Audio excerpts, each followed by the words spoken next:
Guys, my name is Shanli Pathak. तो कैसे हैं आप लोग? आई होप फिट होंगे।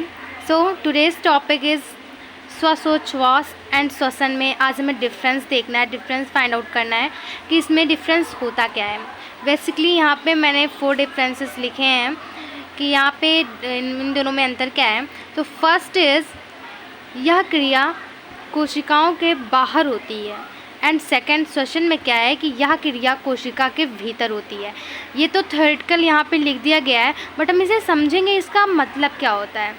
आपको थ्योरी में तो ऐसे ही लिखना है, बट आपको किसी को एक्सप्लेन करना होगा तो आप ऐसे नहीं करोगे। तो आपको उसका मतलब बताना पड़ेगा, उसे समझाना पड़ेगा किसी भी को। तो देखिए, यह क्रिया कोशिकाओं के बाहर होती है। इट मीन्स श्वासोच्छ्वास, पहले आप इसका नाम देखिए। वायुमंडल से गैसेस को अपने नाक के थ्रू फेफड़ों तक पहुंचाना और फेफड़ों से वायु को नाक के थ्रू बाहर करना, इतनी क्रिया को ही हम श्वासोच्छ्वास कहते हैं। सिर्फ इतने रिएक्शन को ही, इतनी क्रिया को ही हम श्वासोच्छ्वास कहेंगे।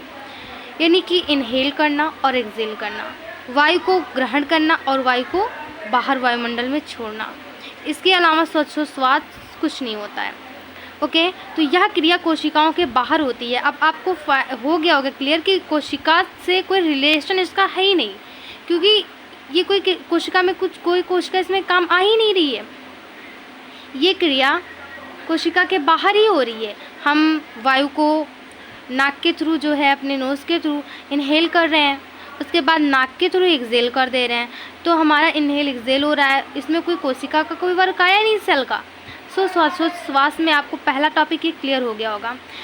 देन श्वसन में ये लिखा गया कि यह क्रिया कोशिका के भीतर होती है। यह क्रिया कोशिका के भीतर होती है। इट मीन्स, तो सबसे पहले श्वसन हम देखेंगे, श्वसन होता क्या है। श्वासोच्छ्वास में इनहेल के बाद जो भी क्रिया होती है अंदर की, उसे हम श्वसन कहते हैं। ठीक है, जैसे कि हमने अपने नोज़ के थ्रू वायुमंडल से गैसेस को इनहेल किया। अब उस गैसेस में क्या क्या है? कार्बन डाइऑक्साइड भी है, नाइट्रोजन भी है एंड ऑक्सीजन भी है। ठीक है, तो बट हमें रिक्वायरमेंट किस चीज़ की है? हम क्यों सांस ले रहे हैं? Because of oxygen. Okay, oxygen के लिए। देन लेकिन जो वायु हम ग्रहण कर रहे हैं उसमें ऑक्सीजन भी है, नाइट्रोजन भी है और कार्बन डाइऑक्साइड भी है। ठीक है, तो हमें फाइंड क्या करना है उसमें से? ऑक्सीजन। तो ऑक्सीडेशन की क्रिया भी श्वसन में आ जाती है। ठीक है, तो ऑक्सीजन, नाइट्रोजन, कार्बन डाइऑक्साइड, इन सभी गैसों को अलग अलग करना, ये सारी रिएक्शंस, जिस तरीके की रिएक्शन होगी इन्हें अलग करने के लिए ऑक्सीडेशन की रिएक्शन होगी, वो सारी श्वसन में आ जाएगी। तो आपको इतनी क्रियाओं का नाम सुनते ही क्लियर हो गया होगा कि कोशिका के अंदर क्रिया हो रही है। ये सेल इसमें इंक्लूड है, बिना सेल के श्वसन नहीं हो सकता, क्योंकि उनमें सेल ही तो आएंगी ऑक्सीजन, नाइट्रोजन, कार्बन डाइऑक्साइड को अलग करने, है ना। तो पहला टॉपिक आपको क्लियर हुआ कि यह क्रिया कोशिका के भीतर होती है, डिफरेंस है। देन सेकेंड, श्वासोच्छ्वास में सेकेंड हमारा है, इसमें एंजाइमों की आवश्यकता नहीं होती है। राइट, इसमें एंजाइम की कोई आवश्यकता ही नहीं है। हम सांस को ले रहे हैं और सांस को बाहर कर रहे हैं, तो इसमें कोई एंजाइम की आवश्यकता पड़ ही नहीं रही है। ओके, बट इसमें एंजाइम्स की आवश्यकता होती है। ऑक्सीडेशन रिएक्शन में हमें एंजाइम की आवश्यकता होगी। ठीक है, तो इसमें एंजाइम्स की आवश्यकता होती है। वो जब आप एक विस्तार पूर्वक श्वसन का अध्ययन करेंगे तब आपको उसमें एकदम क्लियर बताया जाएगा कौन सी रिएक्शन कब कैसे कौन से एंजाइम के प्रेजेंस में होती है, सब कुछ बताया जाएगा। देन श्वासोच्छ्वास में थर्ड हम देखेंगे, इस क्रिया में ऊर्जा मुक्त नहीं होती है। इस क्रिया में ऊर्जा मुक्त नहीं होती है। आपको नाम से ही पता चला कि इसमें कौन सी कोई ऊर्जा मुक्त नहीं होगी। बट श्वसन में क्या होता है? इस क्रिया में ऊर्जा मुक्त होती है। ये थर्ड डिफरेंस हमारा हो गया। फोर्थ, यह केवल भौतिक क्रिया, यस फिजिकल रिएक्शन ही है ये श्वासोच्छ्वास, क्योंकि इसमें सिर्फ हम इनहेल एक्सहेल कर रहे हैं, श्वास को अंदर ले रहे हैं, बाहर छोड़ रहे हैं। श्वास को यानी कि गैसेस को फेफड़ों तक पहुंचाना, फेफड़ों से गैसेस को वायुमंडल तक, ठीक है, पहुंचा देना एनवायरनमेंट में, यही श्वास है, बस और कुछ नहीं। इसमें कोई रिएक्शन नहीं आता, ऐसी कोई चीज़ नहीं आती। बट श्वसन में यह जैव रासायनिक क्रिया है, ये एक जैव रासायनिक क्रिया है, ठीक है। इसमें रासायनिक रिएक्शंस होती हैं, ठीक है। इसमें बहुत सारी रिएक्शन होंगी, इसमें बहुत एंजाइम्स प्रेजेंट होंगे श्वसन में, ओके। तो आई होप कि आपको ये क्लियर हुआ होगा बहुत अच्छे से।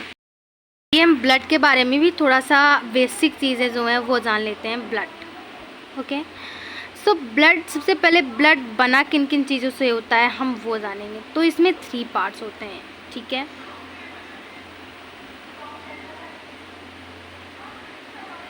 Okay, number 1 WBC, RBC and platelets, okay, clear. So WBC white blood corpuscles, red blood corpuscles, okay. WBC की जो लाइफ स्पैन होती है वो 120 दिन की होती है, ठीक है। WBC के बारे में और जानकारी, इसमें न्यूक्लियस प्रेजेंट नहीं होता, केंद्रक का नाम सुना होगा आपने, न्यूक्लियस इसमें एब्सेंट होता है, ओके। इसमें प्रेजेंट नहीं होगा केंद्रक। देन हमारा WBC, इसमें न्यूक्लियस हमारा प्रेजेंट होता है।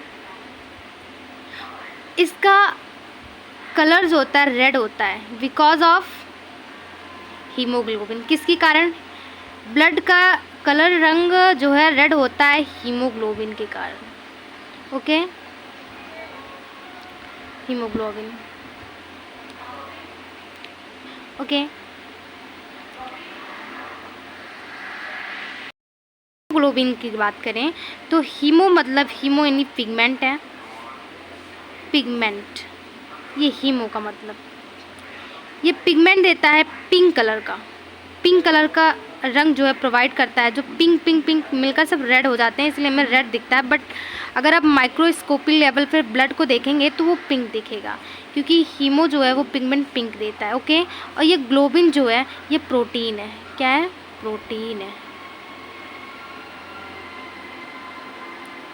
ओके। कि ब्लड के बारे में अभी ये तो बहुत जानकारी नहीं है, बट छोटी सी जानकारी जो मैंने आपको दी जो कि बेसिक थी, आई होप कि आपको समझ में आया होगा। और अगर आपको वीडियो अच्छा लगा हो तो please like share and subscribe. Thank you so much.